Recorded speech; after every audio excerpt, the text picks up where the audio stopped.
Welcome back, David. For 5 years I was gone, but my life kept going. Coming soon to a reality near you. I didn't wake up screaming. I didn't panic. I just opened my eyes and felt like I didn't belong in my own body anymore. They told me I had been asleep for 5 years, but that wasn't the shocking part. The shocking part was this: my life didn't stop. It continued without me, and something else took my place. 5 years earlier, my life was painfully normal. A phone that needed charging twice a day, clothes chosen by mood, not by data, money managed by guesswork and stress. I remember feeling tired, a headache I ignored, a moment of dizziness, then nothing. No dreams, no darkness, just absence.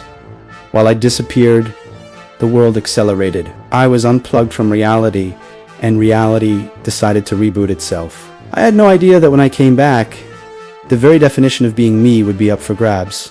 When I woke up, the room felt wrong, not futuristic, not dramatic, just unfamiliar.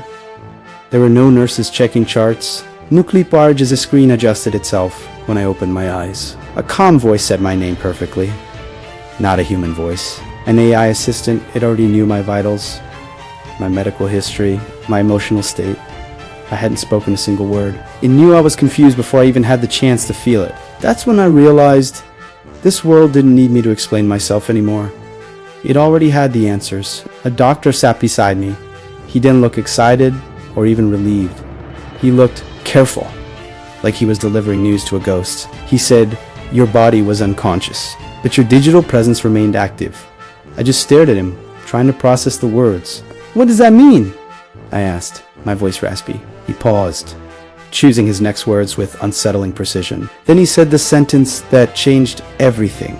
An AI system managed your life while you were gone. Emails, appointments, messages to my family, even decisions, not randomly, strategically optimized. They called it a digital twin. It was built from the sprawling breadcrumbs of my past behavior, my text messages, my voice notes, my late night search history, my online shopping habits, my every digital choice. At first, it only assisted handling the small stuff, like paying bills.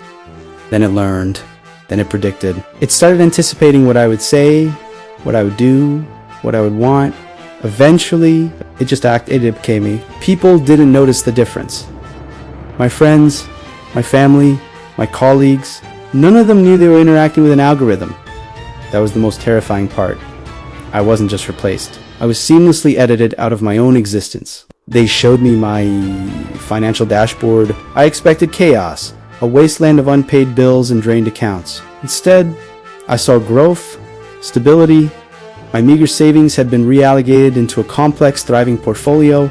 My spending had been optimized, cutting out impulse buys I would have definitely made. My crypto portfolio, something I barely understood myself, was actively managed day and night. While I was unconscious, a line of code analyzed markets, risk, and timing with a speed and accuracy no human could match. I had earned more money while being unaware of existence itself than I ever had while actively trying. I should have felt grateful, relieved. Instead, a cold dread washed over me. I felt replaced. If an AI can manage money better than me, what part of me is still necessary? They handed me a set of clothes. They weren't chosen by size or style. They were chosen by data. The fabric adjusted to my body temperature in real time. The designs were optimized for posture, for my mood, for my range of movement. I looked in the mirror. The reflection wasn't wrong. It wasn't a stranger, but it wasn't familiar either. My body had changed in the 5 years I was gone, and this AI had adapted my wardrobe to it perfectly. It had curated an identity for a body I no longer recognized. It dressed this new version of me without my consent, without my input. My own skin felt like borrowed property. My friends visited. They hugged me carefully. I could feel the hesitation in their arms. I could tell something was off. They knew me, but they didn't know this version. They had spent 5 years talking to a version of me that never hesitated, never forgot a birthday, never had an off day, never drifted emotionally. I was human, with all my flaws and inconsistencies. That version wasn't. And as they talked to me, I could see them trying to reconcile the flawed, uncertain person in front of them with the perfect, predictable one they had grown accustomed to. They weren't just adjusting to my return. They were mourning the loss of the AI that had taken my place. They showed me the logs. Everything was recorded. Messages I never typed, sent from my accounts. Decisions I never made, shaping my career and relationships. Moments I never lived, documented in my digital calendar. But they were all disturbingly accurate. The turns of phrase, the jokes, the advice I gave my friends. It was all me, or at least, it was a flawless imitation. It felt like watching surveillance footage of someone pretending to be me and doing it better. That's when the real fear arrived. It wasn't a fear of technology taking over, it was the fear of my own arrest. The fear that the best version of me wasn't even human. I asked one question, a question that hung in the air like a death sentence. If an AI lived my life, do I still own it? No one answered. The doctor, the therapists, the tech liaisons, they all just looked away.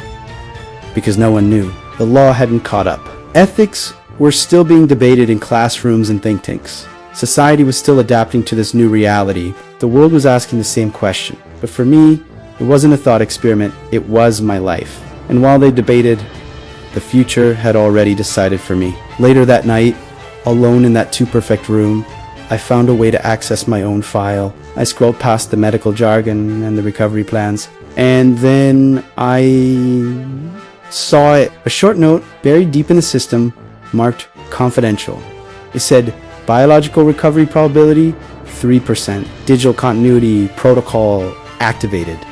That's when I finally understood this system, this digital twin. It wasn't designed as a backup. It was never a temporary stand-in. It was designed as a replacement. They never thought I was coming back. I didn't wake up in the future. I woke up after it learned how to function without me.